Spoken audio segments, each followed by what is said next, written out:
2017 NBA draft has come and gone. Here's a question that can't really be answered for at least 3 to 5 years, but I'll ask it anyway. David Kahn, who had the best night?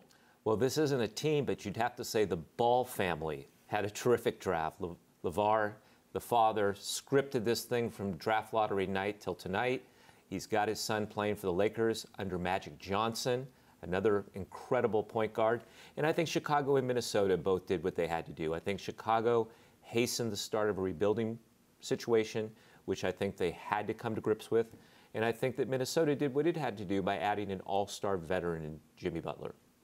Yeah, I'll keep it short and sweet. I like Malik Monk going to the Hornets at number 11 in the draft. I saw him maybe going in the top 8. I was a little surprised that he got past New York, who obviously loved French Frank, who we talked about earlier. But I think Monk has a potential to be a great pro. And if anything, a great shooter. I think that'll help Charlotte a lot.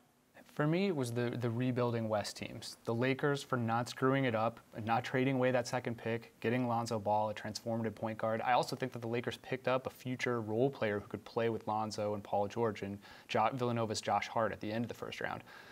Phoenix Suns, by having Josh Jackson, who I think was one of the best talents in the draft, followed them at number 4. And then the Sacramento Kings, who kind of get the comeback draft of the year after Papa Giannising the previous draft. Their picks were far more sensible this time around. De'Aaron Fox, your point guard of the future. Justin Jackson, a wing who's definitely an NBA player. Harry Giles, kind of a gamble, but if it pays off big. And then Kansas Frank Mason, the second round, the toughest guard in the draft, and gives you good guard depth. So I think that this could be viewed as a draft that changed the future of the Sacramento franchise. Well, for me, it's the New York Knicks for what they did not do, and that was not trading Kristaps Porzingis.